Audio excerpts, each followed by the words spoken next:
Tudo certo? Comecei. Olha só, a gente está aqui porque existe vou explicar de novo para quem ainda não estava, existe o treinamento Preto Velho, o Mestre da Inteligência Emocional, que aconteceu uma única vez, que eu não me lembro exatamente quando, se foi em 2019 ou em 2018, eu penso que foi 2018, e em uma versão beta. O que é beta? Ele não foi produzido em estúdio, ele não está empacotado, ele não está automatizado, não, ele acontece comigo apenas, usando os recursos que nós temos. Na época foi só o WhatsApp, né? E eu mandava as atividades ali pelo WhatsApp e áudio, e rolou, aconteceu. Eu falei que tem aqui algumas pessoas, não sei se a Isadora continua aqui. E quem mais que fez, que eu vi que estava aqui, já me fugiu. Mas a Márcia Nunes, é isso. E aí, a gente passou, foi muito legal, os resultados foram incríveis, e começaram a comentar entre eles mesmos, e começou a ter uma demanda assim, de procura, e eu falava, olha, um dia que eu fizer, eu conseguir realmente concluir o preparo dele, eu vou disponibilizar, né? Mas não aconteceu, né? E as coisas vêm tomando outras proporções. O fato é que chegamos a essa situação dessa pandemia, e o assunto saúde mental e emocional é o meu assunto de primeira importância, de primeira importância. É o que mais me atrai, eu faço o que eu faço porque é isso que me conecta com o meu propósito, né? É estar atento a esses desdobramentos emocionais. Então, quem me acompanhou ano passado, por exemplo, em setembro, adorei fazer o especial Setembro Amarelo, que era algo que eu venho estudando muito e que me causa profunda empatia. E eu venho muito preocupado mesmo de ver os números que não são divulgados midiaticamente, por uma questão de acordo nos meios de comunicação, que são os números, os dados sobre suicídio, mas eles existem meios da gente acessar. E o suicídio já era escandaloso, os números diários, e eles aumentaram potencialmente agora com essa pandemia. O suicídio é uma questão, né? Aí o suicídio, ele é o quê? Ele é um desdobramento extraordinário da depressão, da ansiedade, da ingerência emocional, de quando o indivíduo ele se quebra, né? E não encontra possibilidades de se organizar mentalmente, emocionalmente, e buscar reconectar os seus pedaços e viver uma vida que vale a pena, e as suas dores, os seus traumas serem organizados, serem trabalhados, gerenciados, para que virem memória e não virem tormento. Então, eu sei que a gente está aqui com 58 participantes nesse momento, eu sei que boa parte entre nós, pelas estatísticas, no mínimo, 40% que está me assistindo aqui tem níveis de ansiedade incômodos. Quando eu falo níveis de ansiedade incômodos, já é ou quase descontrolável em alguns momentos, já teve alguma situação de pânico, talvez, ou toma alguma medicação para lidar com a ansiedade, ou o desdobramento dela, ou apenas propriamente níveis de depressão. Então, eu sou uma pessoa que tenho um quadro de ansiedade. Eu trabalho essa ansiedade com meditação, com esporte e com gerência das minhas emoções, dos meus pensamentos. Mas não dá para eu negligenciar, ignorar que existe. E existe porque essas estruturas mentais, elas acontecem nos indivíduos, e a maioria de nós estamos impactados por isso. Tem muito a ver com o ritmo de vida, tem muito a ver com às vezes é um pouco genético, mas não é o mais relevante aqui. Tem mais a ver com o modo de vida, a realidade de vida e tudo mais. E é disso que eu quero falar com vocês. Então, quando a gente começa a enfrentar situações tão novas como é esse momento que a gente está vivendo, então acredito que tem muitos aqui entre vocês que fazem parte do grupo que estava esperando a nossa aula magna presencial, finalmente uma aula magna presencial. Esse é um evento incrível em São Paulo, também bem exclusivo, só para 70 pessoas, e está cancelado sem data, né? Sem data para voltar, porque cada hora sai um decreto novo. E quando voltar, volta como, né? Como que a gente volta? Será que todo mundo vai estar... voltou em julho. Os aeroportos não têm voo até julho, então não dá para ser antes disso. Se eu conseguir marcar lá para setembro, por exemplo, agosto, setembro, eu não sei se essas pessoas que estão nesse evento, todos estão confortáveis de sair, se a gente não tiver ainda vacina, por exemplo. Então, percebe? É tudo muito angustiante. E essa angústia, né, que acomete a gente por conta de estar vivendo algo completamente sem referência, né? A gente não tem uma história que alguém possa contar que já viveu e deu tudo certo. A gente não tem uma história dessa. A gente não tem referência de como é depois disso. Então, a gente está vivendo de forma planetária, o que é até um conforto, né? Então, a minha dor, eu estou aqui dentro de casa também, há mais de 40 dias, assim como você, então a gente se conecta, né? Poxa, tá ruim para mim, tá ruim para vocês também, tá ruim para todo mundo. Né? Tem que sair só dentro do que é necessário. Não é fácil. Eu sempre evitei home office. Né? A gente, dentro do Band EAD, a gente é uma equipe muito coesa, a gente fica junto no ambiente conectado ali, todo mundo conversa o tempo todo. A gente está há 4 semanas todo mundo em casa e é uma doideira isso, né, para a gente. Então a gente vai ficando, já tá, alguns da equipe já tá bem abalado, né? Não é todo mundo que está muito bem, que está conseguindo levar. Então na primeira semana foi uma delícia ficar em casa e com filho, não sei o quê, e agora eu vou enforcar esses filhos, porque esses filhos precisam também voltar para a escola, eles precisam se socializar, eles precisam gastar energia. E aí você está tendo que trazer criança para ficar na frente do computador, mas não era bom ficar no computador, agora eles têm que ficar no computador. Né? Então você, olha quantas mudanças, e isso para quem já era bom, para quem era bom, saudável, tudo bem, já não está mais bom. Então para quem já vivia numa luta, né, de se organizar todos os dias emocionalmente, psicologicamente, tudo isso é avassalador. Tudo isso é avassalador. Então, assim, a gente tem muitos divórcios acontecendo porque, de repente, o casal teve que se encontrar, né? Teve que ficar mais do que as últimas horas do dia juntos e descobriram um conflito que se instala naturalmente porque já não estavam vivendo uma vida muito legal. E isso traz um incômodo muito grande.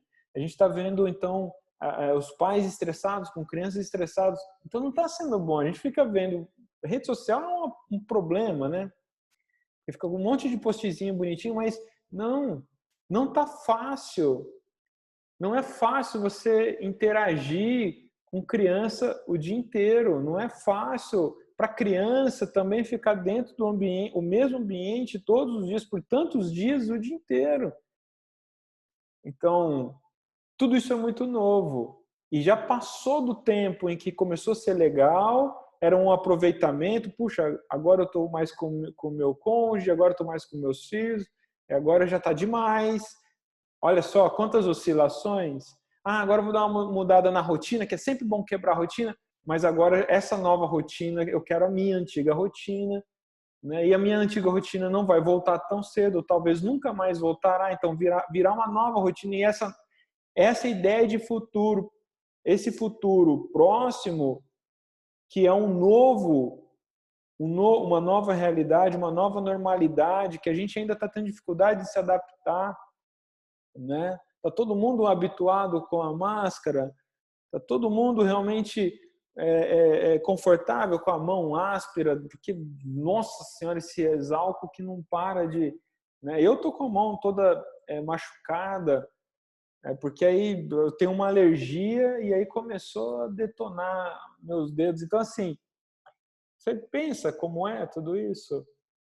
E o que significa isso? Por que a gente sofre esses impactos? Então, se já não bastasse a vida, que a gente achava que era normal, ser estressante em alguns momentos, algumas épocas, algumas ocasiões, ser desafiador e a gente ter que sempre lidar, né, com as nossas emoções, ter que enfrentar e achar recrutar novos recursos dentro de nós para poder passar bem pelos desafios naturais do dia a dia. Agora vem um desafio do desconhecido.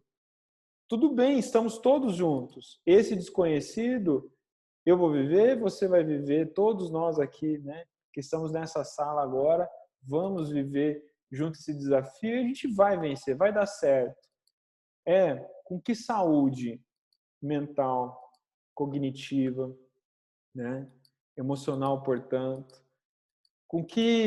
quais são as neuras que estão se instalando, né? Quais são os toques que já existiam pequenos e agora eles tomaram proporções gigantescas. Eu fico pensando no Roberto Carlos, rapaz, com que deve estar a vida desse homem, né? Então, assim, e isso é um processo de muito desafio. E quando eu vejo a pergunta igual acho que é a Elizabeth, né? Com que vai ser, com que eu penso, né? A vida depois dessa caverna toda, também é desafiador responder isso porque não sei de fato, né? Existe o que a gente quer de ideal, a gente quer uma humanidade mais coesa, a gente quer uma humanidade mais empática, mas sinceramente, eu convivo com muitas pessoas e eu tenho ficado um pouco assustado de ver quantas pessoas, até perto de mim, estão com posicionamento de raiva, né? Então, esse processo está trazendo à tona uma raiva interna. A raiva não é exatamente com o Covid, mas é que essa quietude que foi proposta por essa pandemia não é saudável para a maioria de nós, principalmente os que têm uma mente muito barulhenta. Se você não treinava há um bom tempo antes disso tudo acontecer, a quietude, solitude, já não tinha encontrado um ponto de harmonia em você com você mesmo, isso daqui tudo essa pandemia é um colapso. E aí a gente está sendo forçado ao mesmo tempo. Sabe qual é o problema? A gente está sendo forçado ao mesmo tempo a sorrir, né? Tá tudo bem. Ai, que bom. Vai passar. Foi a Margarete que me perguntou agora, né? Vai passar e vai voltar tudo bem. Ah, eu tô feliz. Ah, isso não... Então, assim, acho que aqui eu vou propor aqui para nós o pacto de total honestidade. Se a gente não tiver honestidade, a gente já começa com tudo errado. E tá tudo bem admitir que tá foda, né? Tá difícil. Já passou da possibilidade de ter naturalidade com tudo isso. Por quê? Porque nós, enquanto seres humanos que somos, em nossa genética espiritual, nosso DNA biológico, nós somos um ser social, desde antes do caçador-coletor. Porque a noção de sociedade, de congregação social começa lá com o nosso ancestral coletor, caçador-coletor, né? Quase uga-uga. Mas eles já começavam a se organizar para copularem, né? Então, o macho e a fêmea começaram a constituir família. Eles não se separavam. Então, eles já ficavam juntos no espaço, um quase acampamento à época, e caçava, coletava, se alimentava, e ali começa, isso é até uma outra discussão, né? Começa ali já uma decisão orgânica, não tinha patriarcado. Ali já, nessa época, na floresta, né? A mulher assume o papel de cuidar do filho, né? Da cria ali, e o homem se responsável em sair do ambiente seguro, que era o acampamento, para caçar, para coletar e trazer o alimento. Começa aí já, né? Aí hoje a gente tem toda uma discussão muito necessária, né? Do feminismo, mas a gente vê que historicamente fica muito preso ao patriarcado, tá tudo bem. Mas não é, existe também um movimento orgânico, né? Natural na relação macho e fêmea, né? Lá dos nossos ancestrais. Olha que curioso isso. E eu estou falando aqui, correndo muito risco de ser mal interpretado, não estou defendendo nada aqui, tá? Agora que eu me toquei, tem 90% mulher aqui. Eu sempre me coloco em umas situações assim. Agora, aí, o que acontece? Eu fiquei até vermelho agora, fiquei realmente sem graça, mas é só porque imaginei que eu pudesse ser mal interpretado. Não me interpretem mal. Em breve vou entrevistar, vocês vão ter a oportunidade de ver entrevistando a Catiúcia Ribeiro. Vou só fazer um parênteses aqui. Essa mulher, ela é uma professora, doutora, fodástica, do movimento do feminismo negro. Ela fala de mulherismo. É um puta loucura. E é o extremo do extremo, da luta da questão do racismo e do feminismo juntos. E é uma discussão tão profunda e tão dolorosa, e que eu comungo dessas ideias, tá bom? Então vamos lá. Volta. Quase perdi o fio aqui da discussão. O que eu quero dizer é que já lá, há milênios, começa a conectar na formação do nosso DNA a percepção de que nós, enquanto ser, coexistimos em sociedade.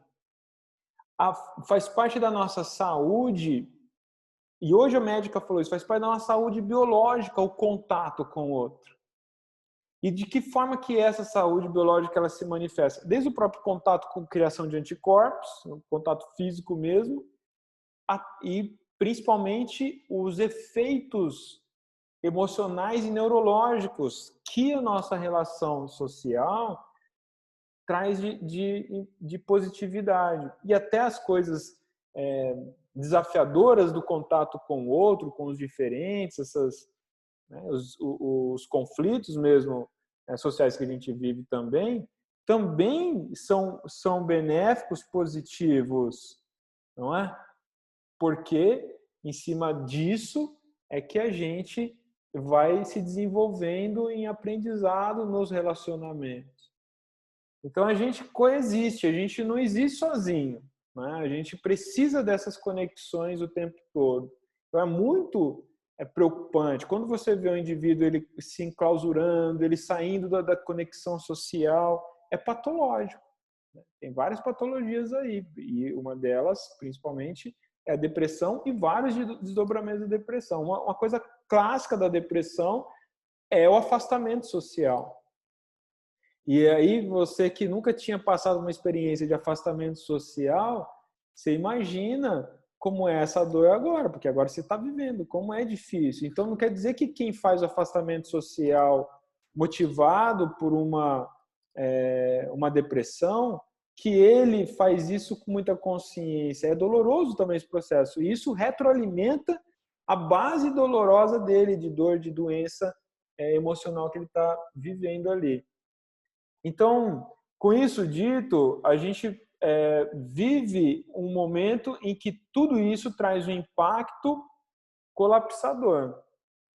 E cada um de vocês, eu imagino que se eu abrisse aqui o microfone para cada um dizer, seriam histórias que estão passando. E eu sei que isso já é comum a todos nós. A essa altura desse nosso afastamento social, a essa altura a gente está todo mundo igual, com níveis, com nuances particulares, mas está todo mundo igual. Então todo mundo sabe o que eu estou falando, sabe o que é essas dores do momento, esses desafios, essas insatisfações, as saudades, as neuras, os medos.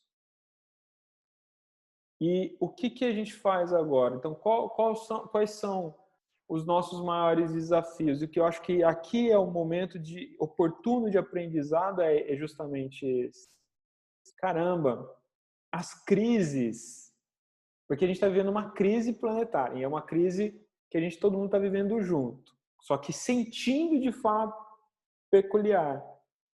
Como eu sinto essa experiência, é só eu que sinto, como a Laura sente, como a Gisele Oliveira sente, como a Eliana sente, como o Francisco sente, a Margarete sente, é os que eu estou vendo aqui. Como então, cada um de vocês sentem, é só você sente. E isso, então, nos desconecta, porque eu consigo imaginar o outro porque eu estou vivendo algo parecido, mas como eu sinto, só eu sinto. Isso é o autêntico, né? Isso é o genuíno, isso está nas suas entranhas. Como eu sinto e como isso vai reverberar em desdobramento daqui a pouco, porque não é um problema agora, agora já tem alguns problemas, mas ainda os efeitos desse afastamento, os efeitos desse enclausuramento e as crises que se desenvolveu dentro das famílias, dentro dessas mudanças de hábito, que a gente acha que a gente já está sentindo elas, os efeitos disso vão se desdobrar nos próximos meses. Principalmente quando a gente começar a sair e tentar voltar para um novo normal, a gente ainda vai se descobrir como vai ser isso, como vai ser ir no restaurante. Eu adoro ir em restaurante, estou morrendo de saudade de ir no restaurante. Eu não faço ideia como vai ser. Eu me recuso a ir no restaurante com um vidro, né, entre eu e uma outra pessoa. Então, eu vou continuar iFoods, né? Então, criar um ambiente em casa para parecer restaurante, vou decorar cada vez de um jeito diferente. Por quê? Porque algumas coisas a gente vai ter que recusar, mas como vai ser? Não vai ser assim. Mas a gente já viu notícias, vocês viram na televisão que já está assim em alguns lugares. O que vai ser esse novo normal? O quanto escandaloso vai ser a vida social? Vai demorar. Então, aí fora tudo isso, o novo ritmo de normalidade que não é normal para nós, em nossa cultura, em hábitos, já, né, desde que a gente nasceu, a gente vive, isso tudo é muito desafiador. O nosso cérebro sofre muito quando a gente quer mudar de hábito. Então, quem já teve um vício, um tabagismo, alcoolismo, qualquer coisa assim, ou um toque que conseguiu superar, alguma coisa assim. Todas as vezes que desafiou isso, sofre muito. Né? Se não bastasse, o tabagismo é um exemplo muito assimilável. Né? Ele tem todo o impacto químico, aí ele tem o impacto do hábito e tem o impacto emocional, porque muitas vezes o cigarro ali, o tabagismo, ele é um tapa-buraco emocional. Eu cresci com meu pai fumando, e fumou toda a vida, até eu chegar à vida adulta. E aí, eu lembro algumas vezes ele tentou parar de fumar e ele tinha um hábito. Assim, eu vou comentar com você. Ele tinha um hábito assim, ele entrava no carro, então ele batia no peito, então ele usava sempre camisa de bolso, né? Ele batia no peito, ele não sei por que tinha que bater no peito, mas ele batia no peito assim, só para confirmar que estava ali o maço, né? Aí ele sabia que estava lá no maço, aí tinha que bater no peito. Aí tinha era sempre o mesmo movimento. Aí tirava o cigarro, acendia o cigarro, abria o vidro, E o jeito sempre. E não fumava aquele negócio. Ele dava umas 3 baforadas ali, mas o cigarro acabava, no fim, na mão dele mesmo. Um absurdo, né? Hoje, né? Dirigindo o trânsito, nossa, quanta coisa maluca dentro do carro, né? Aí eu lembro que ele tentou uma vez, ele tentou parar e ele continuava com esse movimento. Olha que dó, né? Então ele não estava com máscara, então ele entrava no carro, batia a mão no peito, aí acho que ele se tocava, puta, eu estou tentando parar de fumar. O que eu quero dizer com esse exemplo? Quando a gente se desafia a mudança de hábito, hoje ele já não é mais fumante, né? Então a vida dele mudou muitas vezes e ele, enfim, nos últimos anos ele parou com o cigarro, engordou, tá diferentão e tá mais saudável. Enfim, quando a gente quer mudar um hábito, qualquer hábito que seja, coisa parece banal. Eu tenho o hábito de acordar imediatamente escovar o dente. Eu não sei como é com você. Talvez você tome primeiro café, depois escova o dente. Então, faça amanhã um teste. Esse hábito de como você acorda todos os dias, esse time entre você acordar e escovar o dente, faça ele completamente diferente. Estabeleça ele completamente diferente. E você vai ver o quanto o seu cérebro fica binando. Opa, tem alguma coisa faltando aqui, tem uma coisa errada aqui, tem uma coisa que você precisa fazer aqui. Então, o cérebro ele sofre quando a gente quer mudar hábito. Olha, hábitos bobos até, ou hábitos de condicionamento, de higiene, tudo isso. E a gente está sofrendo. Acho que agora, talvez não, mas você não sofreu? Toda hora você tinha que lembrar, putz, eu tenho que passar álcool gel. Nossa, eu tenho que lavar a mão. Nossa, eu peguei uma coisa aqui, agora eu tenho que lavar a mão. Então, você sofre, o cérebro sofre porque o nosso cérebro ele é a estrutura neurológica dele, a gente chama de circuitaria neurológica. Então, o tempo todo, esses circuitos é o que dá as informações conscientes para nós, são trilhas, né? Trilhas de informações o tempo todo. Então, quando você tem essa situação de que aí eu acordo e imediatamente escovo o dente, eu tenho uma trilha formada neurológica bem enraizada com essa informação. Quando eu pego esse hábito, eu quero modificar ele, eu descobri que é bom escovar o dente meia hora depois que acorda. Aí eu achei isso o máximo, agora eu quero mudar então. É um transtorno para o seu cérebro, porque não basta ser cognitivo. Olha só, não é cognitivo. Quando se trata do seu cérebro, não basta só saber. Quantas coisas você sabe que é muito bom você fazer, mas você não consegue fazer. Então não basta você saber, você tem que instalar aquilo como hábito. Hábito físico. Estou aqui com uma aluna que já foi minha professora de Pilates, a Isadora, e aí ela pode dizer, quando você vai instalar um hábito de atividade física, só rola se você fizer no mínimo 2 meses, consistentemente. Consistentemente. Para o seu corpo começar a falar assim, viu, e aí? Hoje é terça-feira, é dia do Pilates, é dia da corrida, é dia, né? É dia de você fazer aquilo que você estava fazendo. Agora que você me educou, agora que você criou uma trilha aqui de informação, agora você vai mudar. E aí começa aquele conflito. Mas nem tô tão afim hoje, mas precisa. E aí essa informação cerebral, neurológica, normalmente vence você. Olha que bom. Isso para hábitos positivos, para hábitos negativos também. Então, todas as vezes você vai mudar, quem já passou por isso? Então, instalou um hábito de praticar uma atividade física, ficou muitos anos fazendo aquilo é muito bom, por algum nem fala de preguiça. Então, mudou a rotina de emprego, de trabalho, ou de cidade, e não pôde mais fazer aquilo lá. Por quanto tempo você sofreu? Porque você não conseguia voltar a fazer aquilo que já era um hábito para você.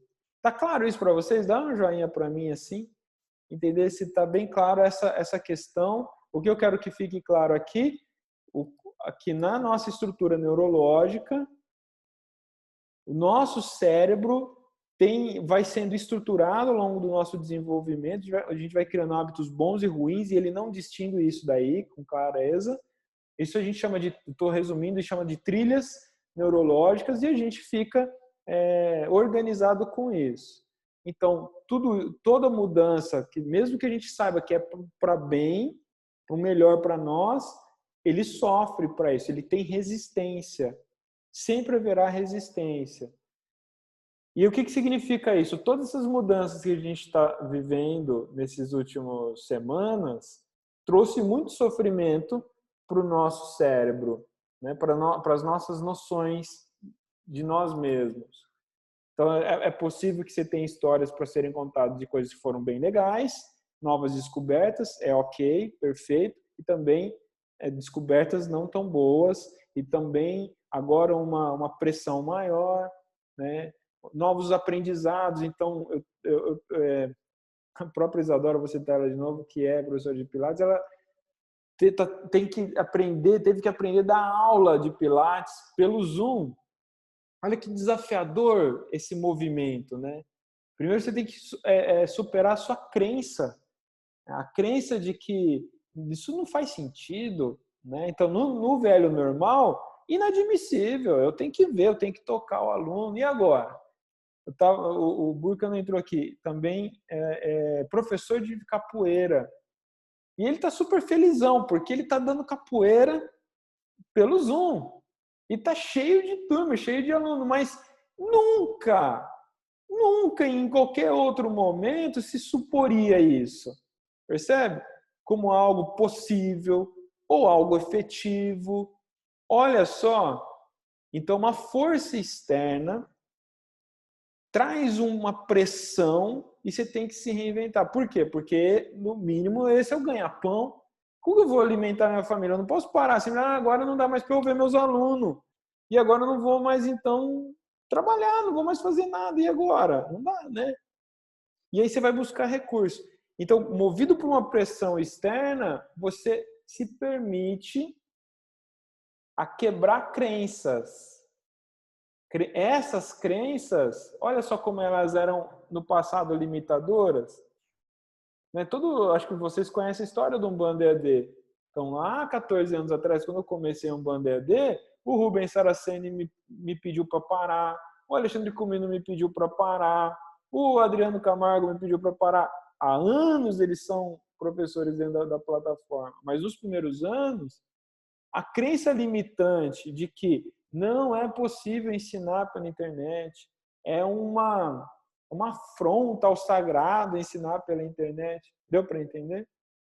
E são crenças que não são verdades, não são apenas crenças. Crenças, quando a gente fala de limitadoras, é isso. Você fica preso naquela parede e não se desenvolve. Está aqui a Luciana agora, acabei de ver ela.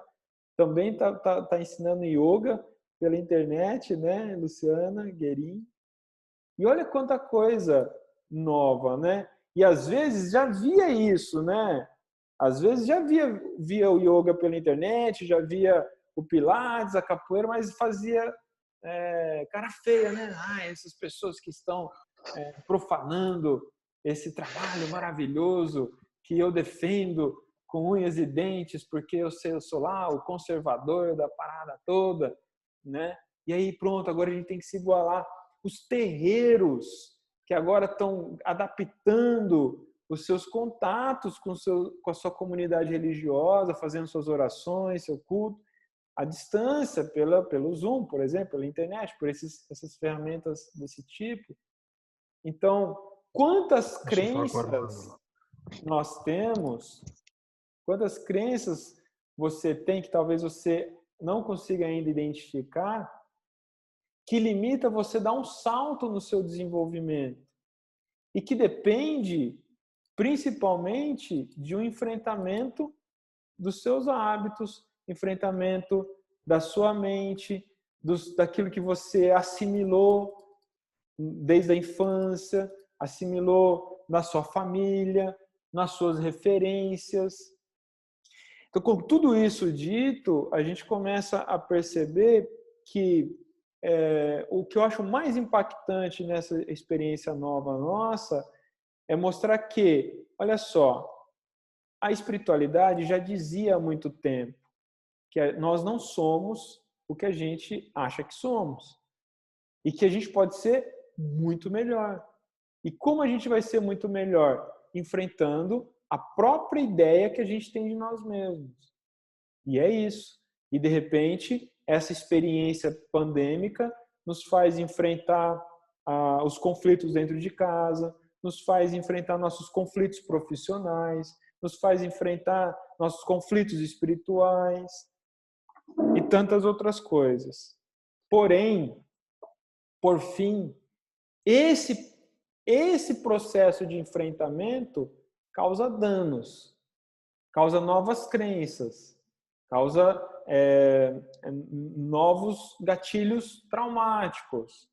E aí, então, isso vai repercutir. Para alguns já está repercutindo agora, para outros vai acontecer daqui a 1 mês, 2 meses, quando voltar à suposta normalidade, vai trazer outras neuroses, outros desafios, e quanto mais abrandar essa pressão, mais vai refletir o que está aí mal organizado, mas que ainda não é sentido e percebido, porque há muito mais coisas para se preocupar agora. A gente tem um estado de alerta com questões do dia a dia, todos os momentos, que faz com que a gente deixe os impactos negativos emocionais ficarem mais guardados. Eles vão brotar depois. E tudo isso se dá com a maneira que a gente lida com os fluxos de pensamento e de emoções que a gente vai assimilando e vai vivendo todos os dias. Quais são os pensamentos mais angustiantes que estão redundantes nos últimos dias ou nas últimas semanas com você? Que tipo de angústia? O que é que você pensa com mais frequência que traz angústia, traz, sei lá, algum medo, alguma preocupação e que vem crescendo, ou você acorda? Quais são os primeiros pensamentos que está passando por você? Seja honesto. Você acorda. Outro dia eu falei disso aqui, né? Não, falei num grupo fechadinho. Faz um exercício, acorde amanhã e não pegue o celular, né? Não faça esse movimento de primeiro pegar o celular. Isso já é novo, né? Não pegar o celular, a hora que acordar já é novo. E aí, respire profundamente umas 4, 5 vezes, deitado ainda. E aí você senta na cama e comece a perceber os seus pensamentos. Sente quais são os pensamentos que estão passando por você agora que você acabou de acordar. Que pensamentos são esses? Que fluxos são esses que estão aí na sua mente agora? Que sensações, que emoções você experimenta a partir desses pensamentos? Você consegue lembrar hoje de manhã? Será que você consegue? Dá um joinha quem consegue lembrar hoje de manhã. Para o meu desespero, parece que poucos conseguem lembrar de manhã, né? Não, consigo. Então, ao pensar hoje de manhã, então, reflita sobre isso, né? Quais foram as emoções que você experimentou? Né? Que sentimentos você percebeu ali? E aí? A maior parte deles era entusiasmo? Era euforia de novo dia maravilhoso? Percebe? Então isso já é, se não é, eu estou aproveitando aqui a Gláucia já, né? Não foi, ok. Então isso significa como já está a nossa saúde mental. E é um desafio, porque aí você primeiro percebe, puta, esses pensamentos não estão sendo legais agora, né? Que memória, talvez são memórias que ficam aí, são sentimentos. Então você tem que decidir, e aí, você vai levantar da cama com isso? Ou você vai começar a contar outras histórias para você? E aí você já começa a travar uma guerra. Não quero isso, não vou começar o dia de novo nesse padrão, nesses pensamentos. E aí você vai percebendo que está ficando cada dia um pouco mais difícil, um pouco mais minado. Então tem dias que está bem, que vai tudo bem, tem dia que vai arrastado. Quero dizer que está tudo bem, hein? Não tem que ficar, né? Então a gente começou a pandemia, começou aquela competição, né? Nas redes sociais, quem lê mais, quem estuda mais, quem gera mais certificado em cursos online, putz, ali a hora que eu vi começou esse negócio, mas começou já na primeira semana. Falei, mas isso vai dar uma merda generalizada. Deu, sei lá, mais 2 semanas começou. Tá tudo bem não fazer isso. Tá? Vamos, larga a mão. Né? Quer dizer, claro, que é isso? Né? Que é isso? Cadê a oportunidade de se reorganizar? Aí é aquela coisa da solitude e não solidão. Você está sentindo mais o quê? Solidão ou solitude? Solitude é o prazer de estar sozinho. Prazer com a sua própria companhia. A solidão é a angústia de estar sozinho. Né? É uma infelicidade da própria companhia, né? Uma necessidade de estar com outros. Então, e tudo bem, se tem dia que você vive experiência de solitude, tem dias que a gente vive solidão, não é? Por quê? Porque organicamente nós somos um ser social, a gente precisa dos outros. E olha como é gostoso, a gente está aqui, eu estou aqui já quase 1 hora falando com você, e é gostoso porque a gente está se vendo, né? Então ainda dá uma sensação de proximidade, de conexão, né? Eu vejo vocês sorrindo. Puxa, para mim, estou sendo honesto, para mim é um bálsamo poder falar, alguém está me escutando, porque na maior parte do dia eu estou em silêncio. Então, assim, é muito positivo essa conexão, é muito necessário para o nosso psiquismo. Então, com isso tudo dito, eu problematizei, né, isso tudo com nós. Todos os enfrentamentos que a gente tem o tempo todo na nossa vida, em todas as dimensões que a gente vive, e aí vamos lembrar dos nossos pilares, né? Então, nas dimensões do nosso pilar material, nas dimensões do nosso pilar emocional, nas dimensões do nosso pilar espiritual, nas dimensões do nosso pilar mental, todos esses pilares, com as suas dimensões, nos trazem desafios constantes.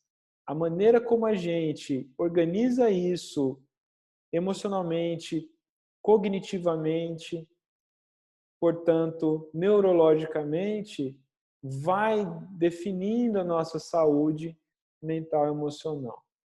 A gente é muito mais impactado pelas negatividades. Eu preciso dizer algo, mais um pouquinho de tese. Tá tudo bem? Vocês querem que eu já faça um fechamento? Posso continuar? Eu queria ainda falar sobre por que o nosso cérebro gosta tanto de coisa ruim. Tudo bem? Dá joinha todo mundo aí. O que acontece? Também, dentro da nossa ancestralidade, nós fomos programados a se defender.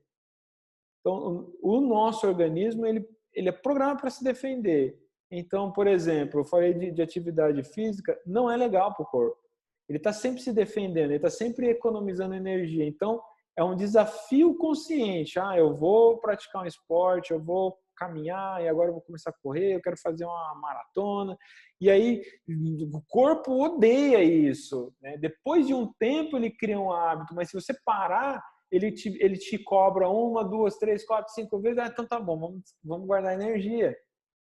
A gente tem mais influência do urso do que do macaco, né? Porque o macaco é super ativo. O urso não, ele está sempre reservando energia, ele está ele hiberna, né? Imagina. Então, assim, se deixar, a gente é assim. E aí, o que ocorre? O nosso cérebro ele é programado para se defender. O que significa? Quando a gente tem as experiências gostosas, prazerosas, deleites, né, que a gente pode se experienciar, é muito interessante, mas só cria registro consistente se repetir várias vezes ou o nível de intensidade for muito alto. Eu cito um exemplo assim. Se você vai para Disney, talvez, e aí você fica lá no mínimo uma semana, normalmente 10 dias, 15 dias. Então é muito intenso a experiência ali. Por isso, quem vai não esquece. Não esquece de muitos detalhes, né? Sempre comenta, fica por muito tempo comentando. Estou lembrando porque meu sogro foi com 60 anos e ele contava da experiência com uma criança, né? Como se fosse um adolescente contando. Você vê como é positiva a experiência. E aí, mas por que teve um registro tão profundo? Porque foram vários dias. Normalmente a gente vai numa festa, a gente se diverte, e essa festa dura ali algumas horas. A gente se diverte. Tem alguns momentos que são mais picos de diversão. Talvez na hora que você dance, talvez na hora que você já embriagou e ficou mais soltinho. E aí você relaxa e você vive uma experiência interessante. Você lembra 2, 3 dias e aquilo para de ficar na sua memória. Quando alguém tocar no assunto, você lembra. Se demorar uns anos, você lembra, você acessa a memória, mas não acessa mais a experiência. Está entendendo o que eu estou falando? Você lembra, mas você não sente mais. Por quê? Porque o prazer, as experiências de alegria, de euforia, de prazer, elas vão sendo registradas como deleite no cérebro e ele quer mais, mas ele não fica revivendo aquilo sempre. A dor não, que aí a gente chama de trauma. Ninguém vai para Disney e fica felizmente traumatizado, né? Com o trauma da felicidade. Então, porque o trauma da felicidade seria você voltar toda vez para aquela experiência e sentir aquela adrenalina de novo, sentir aquele prazer de novo. Não é assim que acontece. No máximo, acontece assim, o cérebro começa a te lembrar, aquilo foi tão bom, que tal de novo? Não é? Mas ele não traz a experiência de novo. Eu já vou explicar agora quimicamente isso. Nos primeiros dias pode ser, depois não. Agora, o termo para trauma é só para dor. É só para o negativo mesmo, para aquilo que traz sofrimento. E o que é trauma? Trauma são ranhuras no nosso cérebro, no nosso sistema neurológico, que ficam com registro fixo ali. Talvez para poder ilustrar, a gente tem que entender assim, o nosso cérebro ele tem um esquema de funcionamento e ele fica fazendo varredura das memórias o tempo todo. O tempo todo. Então, ao longo do dia ativo, consciente, ele faz varredura de memória. E aí você começa agora que você está tomando consciência disso, começa a perceber, puxa, tem lembranças de coisas que eu não resolvi direito, que ainda me reverbera sensações de dor. E eu lembro todos os dias. Já faz algum tempo, mas eu lembro e ainda me causa incômodo. O nosso cérebro ele faz essa varredura, mas ele cria ancoramento nas travas de trauma, nas travas da memória traumática. A minha filha do meio, a Sol, ela sofreu uns anos atrás um afogamento e ela quase desencarnou. Quando eu levo a minha memória para essa experiência, porque foi a maior dor que eu já senti na vida. Eu acredito que é o tipo de dor que se sente quando um filho morre. Eu não sei se tem alguém aqui que teve filho que já partiu. E deve ser aquele tipo de dor que você sobrevive, mas dói para sempre. E eu imagino que só é maior o que eu senti porque seria forever. né? Porque se ela tivesse de fato morrido, então eu ia sentir aquilo para sempre. Ainda é muito difícil falar, então não vou ficar falando, mas o que quero dizer? Olha só, ela está com 11 anos, ela vai fazer 11 anos esse ano, e aconteceu isso com 3 anos e meio. Ainda é difícil para mim falar, mas há 2 anos atrás era impossível falar. Pô, nos primeiros anos, eu lembrava diariamente da dor, meu coração doía da lembrança. Isso porque quase, né? Não de fato. E isso é o nível da dor, porque eu fiquei por 10 dias com a corda no pescoço do que seria a vida dela, se ela viveria.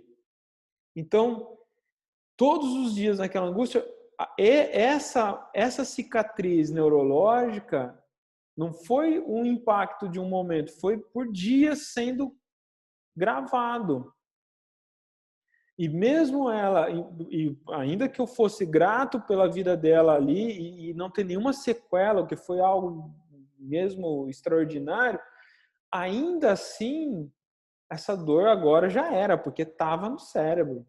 A memória, esse registro traumático estava lá. Então, meu cérebro tinha momentos, até que eu fui percebendo, tinha os horários do dia que o meu pensamento travava naquela experiência de dor e eu revivia aquela dor, eu revivia aquela dor.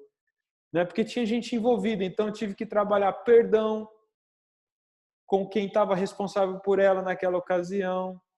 Eu tive que trabalhar perdão comigo, que não estava com ela naquele momento.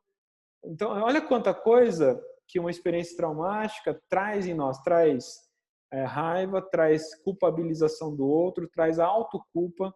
E aí você tem que trabalhar tudo isso. E esse é o processo, né, dos traumas que a gente traz com a gente. Que traumas você ainda revive nos seus dias? Não, mesmo que não todos os dias, mas ao longo da semana, em algum momento, você se vê. O que acontece que ativa o gatilho dessa memória traumática que você revive tudo isso? Então, todos nós aqui somos adultos.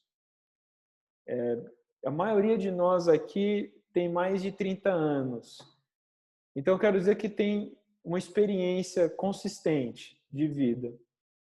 Então, todos nós temos ao menos uma experiência traumática, quer seja no relacionamento afetivo, quer seja uma experiência parecida com isso, uma perda, uma quase perda, enfim, alguma coisa no campo profissional. Então, há momentos em que uma coisa que aparece na televisão, uma fala de alguém, uma situação na rua, ativa o gatilho e traz essa memória. E quando essa memória vem, você sente aquelas sensações. Nem sempre com a mesma intensidade da ocasião, mas você sente. E aí você sente o estômago embrulhar, e aí você sente um frio no estômago, você sente um arrepio, você sente um tremor. Cada um sente de uma forma as coisas. O que é isso? É o cérebro secretando um monte de neuroquímica, revivendo aquela experiência traumática. Sabe o que significa isso? O cérebro ele não distingue realidade de imaginação. Então, todas as vezes que você revive uma memória traumática, para ele está acontecendo e o seu corpo sofre com isso. Então, já ouviram falar, né? De alergias emocionais, de problemas no corpo emocional. Falar, isso é emocional. O que significa quando fala assim, eu estou sei lá, apareceu um roxo no meu corpo? Eu vi uma vez uma pessoa que quando passava por um estresse muito grande, ficava com várias hematomas no corpo. Não dá nem para bater na pessoa daquele jeito, ficar com tanto hematoma né, e ficar de pé. E imagina o tamanho da dor emocional, o que o cérebro excretava ali para poder gerar tanto hematoma. Olha o nível de inflamação interna que o cérebro criava para se defender daquela experiência de memória. Então o cérebro ele não distingue o que está acontecendo, que aquilo foi o passado, e é irrelevante. Não está acontecendo. Não, quando ele trava numa memória traumática, ele revive aquilo ali de novo. E se você abraçar, né, porque tem gente que para viver, né? Para tudo. Puta, veio de novo essa lembrança. E abraça. E aí vai afundando, vai afundando. E o cérebro vai revivendo aquilo e fazendo o corpo reviver aquilo como se tudo aquilo estivesse acontecendo de novo. Então, tem pessoas que têm traumas, por exemplo. Eu lembro uma vez, eu era criança, uma amiga do meu pai chegou em casa e ela tinha um trauma de infância com um cachorro, qualquer cachorro. Eu lembro que ela chegou em casa e o meu cachorro foi em cima dela brincar. Mas a reação daquela mulher é um negócio que me marcou absurdamente. Ela travou de um jeito e ficou num pânico tão grande. Então, aquilo que ela já era uma senhora. Então, a história que era na infância nunca resolveu aquilo e que, pô, cachorro você cruza toda hora, né? Imagina você quase 2 ou 3 vezes na semana você passar por esse momento de ser completamente paralisado para reviver um trauma no seu corpo inteiro de uma experiência que aconteceu num dia lá. Então, enfim. E o que isso significa? A gente não lida, né? A gente normalmente não lida, não enfrenta, não vai fazer uma terapia, não vai se cuidar, vai acostumar com o trauma, vai aprender a conviver com o trauma. E a gente nunca sabe o dia de amanhã. Então, o que eu quero dizer? Momentos de crise, eles acontecem ciclicamente na nossa vida. Ciclicamente. Então, hoje a gente está vendo essa pandemia, é uma crise coletiva. Tá, e depois, qual vai ser a sua crise pessoal? O que vai acontecer na sua vida que vai ser crítico? É mudança de emprego? É mudança de cidade? É a morte de alguém? Acompanhar alguém enfrentando uma doença? O que é que vai acontecer? Vai acontecer. Uma coisa vai acontecer. A gente vive entrando em crises, vivendo crises. Só que normalmente a gente não vive bem. A gente vive, passa pela crise, mas a crise não passa de nós depois. Fica ali trazendo memórias, fica ali trazendo notícias, né, ruins para nosso corpo. E aí isso tem a ver com o quê? Com a maneira como a gente gerencia as nossas emoções. Então, virou moda falar de inteligência emocional. Inteligência emocional, eu falei tudo isso, não falei por que o cérebro ele, ele gosta das coisas ruins. É porque ele registra para se defender. Então, quando ele cria essas trilhas de trauma, não é porque ele é sacana. É que o mecanismo vou registrar aqui bem registradinha essa merda, para quando houver a possibilidade de novo, esse ser se defender. Só que aí, essa ranhura, essa cicatriz neurológica, você revisita ela várias vezes. E nesse revisitar, você revive aquilo. Alguém que está aqui, é possível que tenha aqui entre nós algumas pessoas que já viveram uma experiência traumática e conseguiu superar e lembra como memória apenas. E o que é lembrança de memória? É como olhar para uma fotografia sem reviver aquela experiência. Você só olha e fala, aconteceu isso comigo. E quando a gente olha para experiências traumáticas, a gente pode até rir dela, a gente pode até desdobrar ela, a gente pode até falar dela com muita tranquilidade. E como que é isso? Quando isso acontece? Quando a gente reedita. Então, enquanto a gente não pega experiências estressantes, traumáticas, dolorosas da nossa jornada e não reedita ela, a gente não ressignifica. Se você não ressignifica, ela continua significando aquilo que ela significou naquele momento de dor. Isso é um processo técnico, é um processo que você tem que viver ele, você tem que se empoderar de talvez ferramentas. Agora, dependendo do que for, sozinho não é possível mesmo. Você vai ter que passar por um processo terapêutico e cada um com a sua honestidade de se identificar nas suas questões pessoais, né? Mas o cérebro cria tudo isso com a intenção de proteger. No fim, não protege. E aí você precisa ser guerreiro nesse processo de, bom, deixa eu mapear as minhas cicatrizes traumáticas que estão aqui me paralisando, estão aqui alimentando crenças limitantes, estão aqui impedindo o meu progresso, meu desenvolvimento pessoal, meu florescimento existencial, e aí começar a fazer um trabalho em cima disso de reorganização, de reedição, para você poder se libertar dessas memórias, dessas lembranças, desses traumas. E você vai se libertar talvez perdoando, né? Talvez só olhando com outros olhos, né? Talvez ressignificando a culpa que você sente. Isso tudo está no campo da gestão das emoções. E como eu estava dizendo, está muito na moda falar de inteligência emocional. Porém, inteligência emocional vem ao público nos últimos 15 anos, ou 20 anos, pelo Daniel Goleman, principalmente, e que ele é um cara que faz isso, um trabalho de campo dentro do meio corporativo, do business, executivo, e ele vai identificar que na liderança de equipe, na liderança de pessoas, gestão de pessoas, o líder ele precisa ter uma relação emocional com a sua equipe, e que o processo de recrutamento, por exemplo, da sua equipe não deve se basear no QI, né?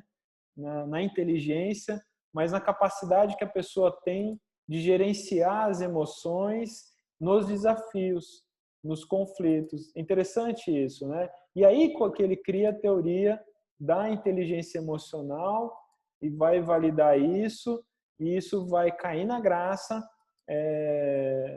popular e vai cada vez mais se desenvolver. Recentemente, ele mesmo quebrou essa teoria e lançou a nova tese dele sobre inteligência social.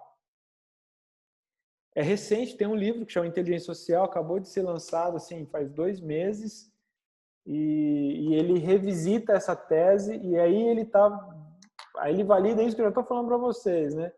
O quanto o ser humano ele é social, e a nossa inteligência, que seria emocional, na verdade, a capacidade de interagir com o outro. Você é emocionalmente inteligente baseado na maneira como você lida com o outro, né? Então, eu chamo isso de inteligência socioemocional.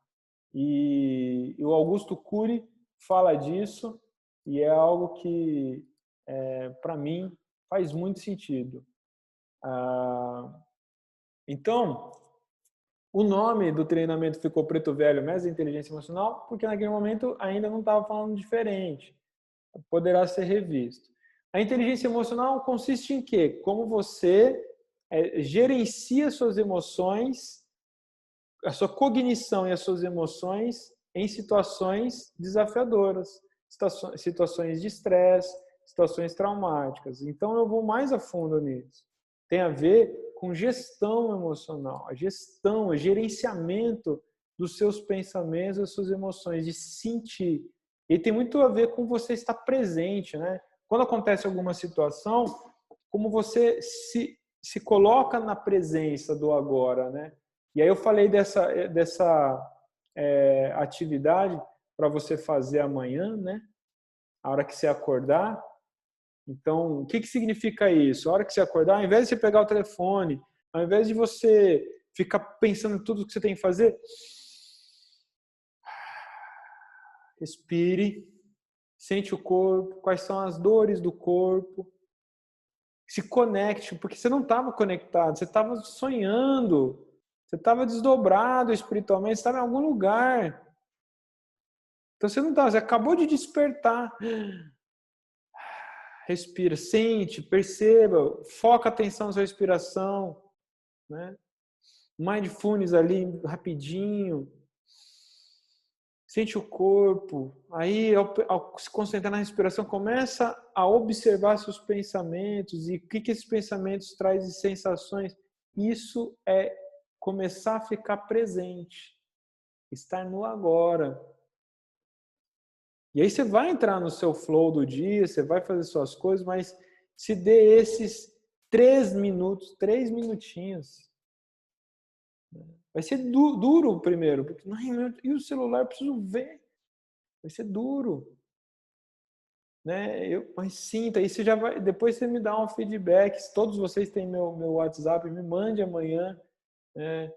Não antes das 7 horas, por favor, mas me mande depois como foi para você essas sensações, né? Essa percepção, essa atividade simples. Mas o que eu faço com o que eu pensar, com o que eu sentir? Nada, você não faz nada, você só vai identificar. Você pode escrever sobre isso e depois interpretar isso propriamente. Está tudo bem, né? Agora, ao longo do dia as coisas acontecem, né? Ao longo dos dias, somado a esses dias longos que nós estamos vivendo, as coisas estão acontecendo. Então, o treinamento do Preto Velho, por que o Preto Velho? Porque quando eu comecei a estudar a psicologia positiva, estudar o funcionamento da mente e o desenvolvimento de um tipo de relação com a vida, com os pensamentos e com as emoções, que podem garantir níveis de felicidade melhor, para mim foi que nem um holofote. Preto Velho ensina isso todas as giras e a gente não observa. Preto Velho é o mestre, na verdade, da resiliência. Olha o quanto a gente está tendo que ser resiliente com essa experiência desse momento. Mas estamos sendo? Por quê? Porque eu pergunto. A resiliência é a capacidade que você tem de se adaptar com as adversidades e passar. Passar por elas sem danos. Então, não sei se a gente está sendo resiliente. A gente está sem o que fazer. Então, não cria um auto-engano. Será que eu estou sendo resiliente? Talvez não. Você só está esperando as coisas voltar ao normal. A resiliência é o entendimento, a clareza de um processo que você está passando de desafio, de dor, de decepção, de frustração, de dificuldade.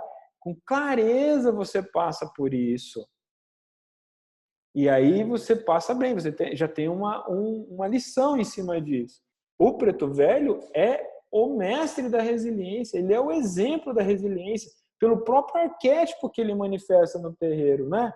Do ex-escravo, daquele que foi tirado da liberdade, foi aprisionado, foi chicoteado. Então ele é mestre da resiliência, ele é mestre do perdão, ele é o mestre da paciência, ele é o mestre das emoções. Por isso, o mestre da inteligência emocional. Quantas coisas a gente pode se espelhar no próprio arquétipo do Preto Velho, no ato religioso do Preto Velho, e que isso é inspirador para a nossa existência. Então, eu conectei a ciência moderna, a neurociência, a psicologia positiva, filosofia, com a vivência de terreiro, a experiência de terreiro com o Preto Velho, para que transformasse num treinamento de 33 dias ativos, para a gente poder exercitar a musculatura emocional. Não existe esse músculo, mas é só para criar aqui uma metáfora, tá? Um símbolo. Então, se a gente não exercitar essa musculatura com o olhar ativo, o interesse ativo nas nossas emoções, a gente vai deixando ao relento. E ao deixar no relento, a gente está se negligenciando. Se negligenciou, você vai ser pego de surpresa e isso vai ser doloroso. A hora que você ser pego por qualquer nova crise, você não vai conseguir se organizar. E aí você vai sofrer, e aí você vai se traumatizar, e aí você não vai conseguir sair do lugar. Então, onde traz as dores, traz as doenças emocionais, traz as doenças físicas, etc. Dentro do treinamento, bom, quem fez o primeiro não é mais o mesmo, porque ele ainda está em desenvolvimento, né? E aqui eu quero focar em 3 pontos principais da musculatura emocional. É compreender a gestão das emoções, revisitando questões de entendimento do perdão, processo de perdão, trabalhar perdão, auto-perdão, e aí tem a ver com a gerência, a administração de culpa, né?